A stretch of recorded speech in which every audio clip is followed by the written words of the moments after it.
Hey guys, welcome back to One Stop Biology. So today we are going to discuss on the secondary growth, which would be the last topic of this chapter. We are right now at chapter 6 of class 11th NCERT Biology, which is anatomy of flowering plants. So guys, I hope you would have understood this chapter very nicely. You would have understood all the basic topics. These are very important topics for botany. If you have any doubts, or if you would have understood it well, please do not forget to like the video, and please do let me know in the comment section whether you have understood the video or not. Your comment is, again, I'm telling you, very important for me, right? So let's start off with the topic of secondary growth. Now basically the growth of roots and stem length, right, in length basically, with the help of apical meristem is known as primary growth. So basically the primary growth is growth of root and stem in length with the help of the apical meristem. Now in most of the dicot plants, remember, in most of the dicot plants, apart from primary growth, the plant also exhibit increase in girth, and this increase is called the secondary growth. Right. So what do you mean by increase in girth? Basically, if I give you an example, girth is basically, the measurement around the, say, waist in case of humans is girth. In the same way, if you see the stem, and if I tell you that this is the stem, now the stem was this, and after some times it is this much in girth, then after some time it is even bigger in girth. So basically this measurement is girth. So if there is an increase in girth, that increase is known as the secondary growth, and the tissues involved in secondary growth are basically two lateral meristems, and these are first vascular cambium and the other one is Cork Cambium. So let's see what is vascular cambium and what is the increase there first, right? So the meristematic layer that is responsible for cutting off vascular tissue. Let me just remove this. Yeah. So the meristematic layer, which is responsible for cutting off vascular tissues, which are basically xylem and phloem, are vascular cambium, right? So in the case of a young stem, it is present in patches as a single layer between xylem and phloem, and later on it forms a complete ring. So these cambium, we even studied it before in one of the videos, right, that in dicots we have open vascular system, right, because of the presence of cambium, due to which the secondary growth happens, right? So these vascular cambium are present in patches in a young stem, and then later on it completely forms a ring. Now how does the formation of cambial ring happens? So basically in dicot stems, the cells of cambium, right, are present between primary xylem and primary phloem, and these cells of cambium are known as intrafascicular cambium. So intrafascicular cambium are cells which are present between primary xylem and primary phloem, right? Now the cells of medullary rays, which adjoins these intrafascicular cambium, become meristematic, and that forms the interfascicular cambium, and thus a continuous ring of cambium is forms, right? So what happens first, that the cambium cells are present in between primary and xylem and primary phloem, which are known as intrafascicular cambium. Now after that we have medullary rays, right? So cells of medullary rays adjoining these intrafascicular cambium, they become meristematic, they start growing, and they form the interfascicular cambium, and that is how a continuous ring is formed, right? Now what are the activities of the cambial ring? Let's see that. So the cambial ring basically becomes active and begins to cut off new cells, and both towards inner side and outer side, right? Now the cells cut off towards pith, which is at the center, and mature into secondary xylem. And the cells that cut off towards periphery, they mature into secondary phloem, right? Now the cambium is generally more active on the inner side, which is towards the pith, than the outer side. As a result of that, the amount of secondary xylem produced is more than secondary phloem, and that forms a compact mass, right? Now the primary and secondary phloem gradually gets crushed due to continued formation and accumulation of that secondary xylem, which is the mass, basically the compact mass, right? Now the primary xylem, that however remains more or less intact. So basically the primary and secondary phloem gets crushed and primary xylem remains intact, which is present at the center. Now at some places cambium forms a narrow band of parenchyma which passes through the secondary xylem, and the secondary phloem as well, and that is in the radial directions. So basically now what you are seeing is the formation of secondary medullary rays. So what happens is, at some places those cambium form a narrow band of parenchyma which passes through the secondary xylem and secondary phloem in the radial direction, and these are called the secondary medullary rays. Now if I show you the structure as a diagram as well, I'll explain all the structures here. So this is basically TS of a dicot stem, right? I hope it is visible to you. So here if you see, the very first layer is of epidermis, right? Then we have cortex. Then towards the outer side we have primary phloem. Then we have vascular cambium in between primary phloem and primary xylem. Then we have primary xylem. And then in the middle we have, at the center we have pith, right? So this is the diagram, right?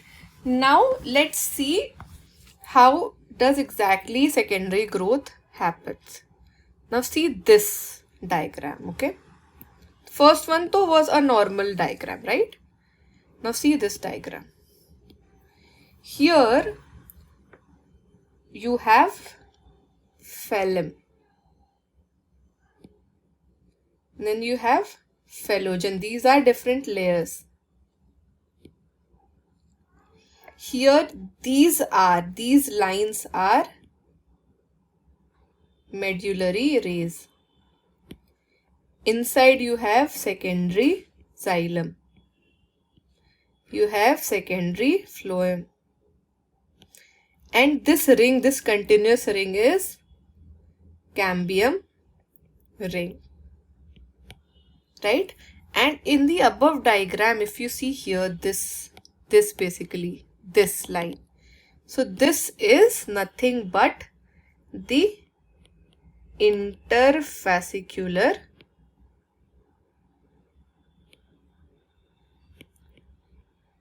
cambium, right? So if you see these two diagrams now, after the secondary growth has happened, you can see that you have various medullary rays present now, right? The secondary one and the primary one both, and you have a fully formed cambium ring as well, right? So you have seen that the girth here is less and this has increased now because of development of the secondary tissues, because of the secondary growth. So this is a transverse section of the secondary growth basically, right? Now third topic that we'll see inside or under secondary growth is Springwood and Autumnwood.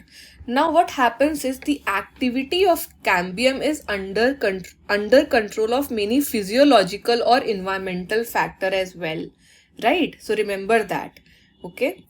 Right. So say in temperate regions, what happens is climatic conditions are not uniform throughout the year.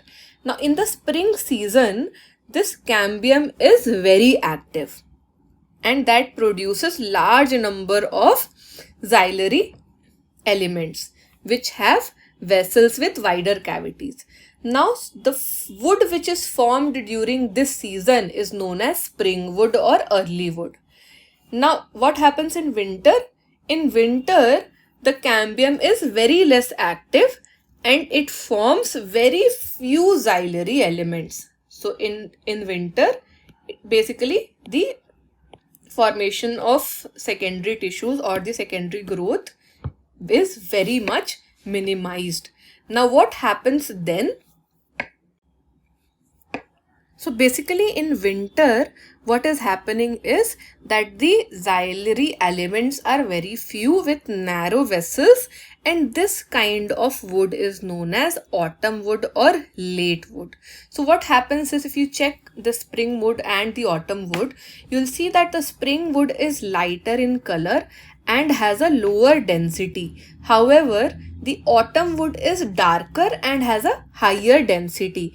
The two kind of woods that appear as alternate concentric rings constitute the annual ring. So the annual ring can be seen in a cut stem given that gives an estimate of the age of the tree. So basically many botanists, how they study the age of the tree is by calculating the annual rings. So there is one ring formed every year basically on the stem, right?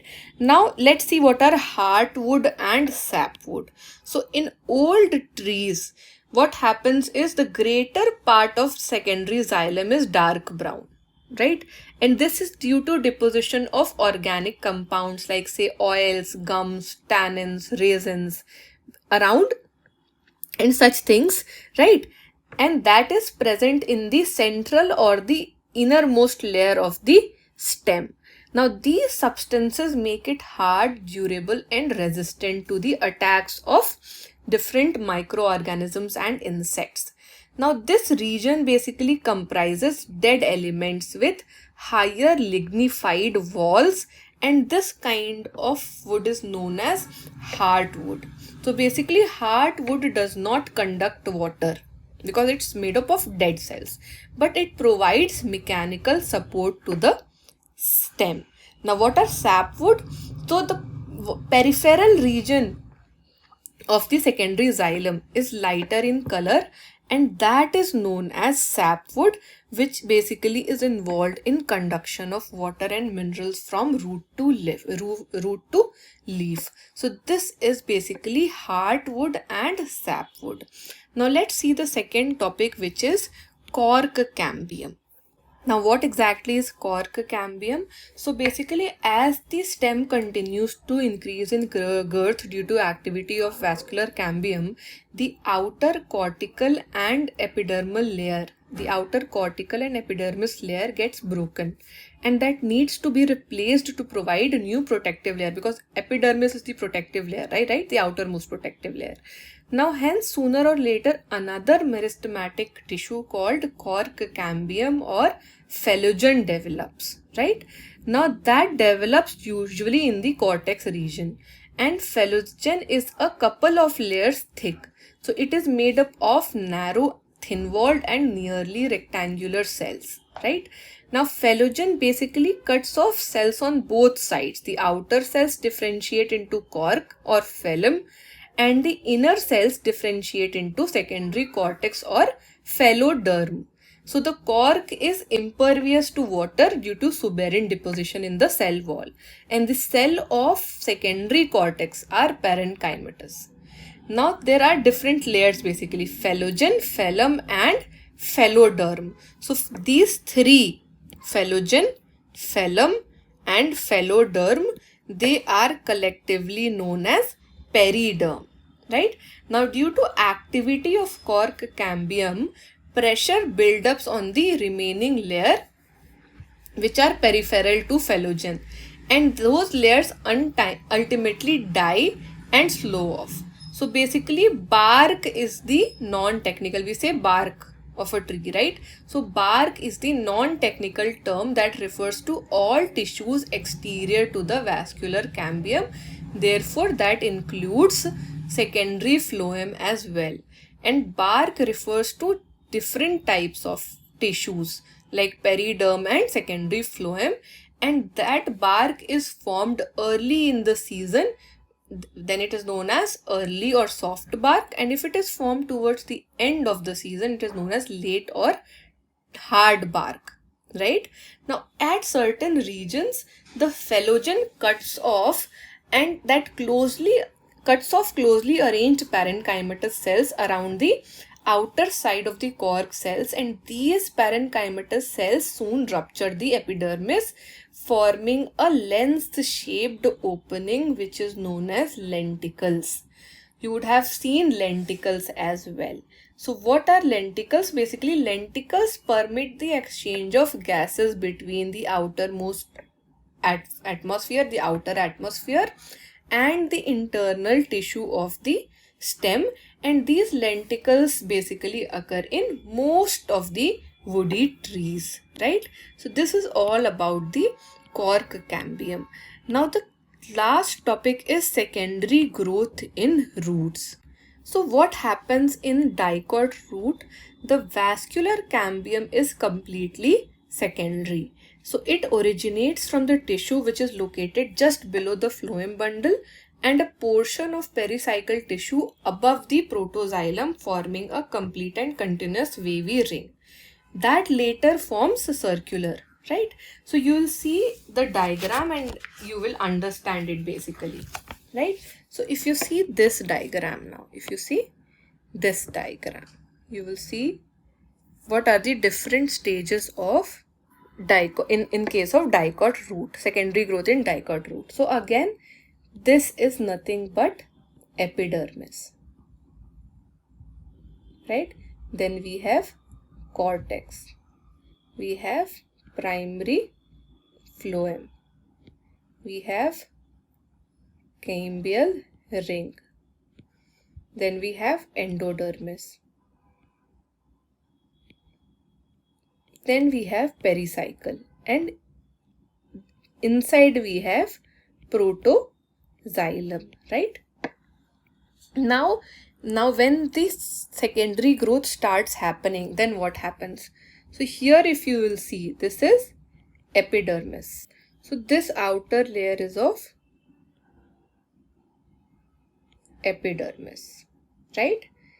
This you see is nothing but cortex. Now there are two cortex. So here inside as well as this is again cortex, right? After that you have vascular cambium. Then you have secondary phloem. You have primary xylem. You have secondary xylem, right? And if you can write here as well, or I've just mentioned it twice. This is again secondary xylem, right? And these are nothing but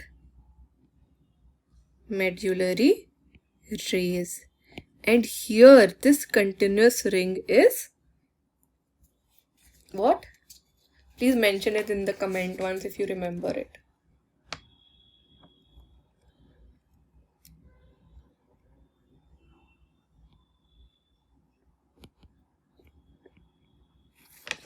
Cambial ring, right? So you can see that the girth is increasing, and along with that we have the cortex expanding, we have the the primary secondary xylem and primary secondary phloem expanding, right? And we have the medullary rays being formed, we have the cambial ring being formed, which basically pushes the formation of secondary xylem and secondary phloem both. So basically this is how the dicot stem and root develops. This is how the secondary growth happens in dicot stem and root. So guys, I hope you would have understood this video. Please do not forget to mention it in the comment if you would have, whether you have understood or you have any doubt. In both the cases, your feedback is very much helpful to me.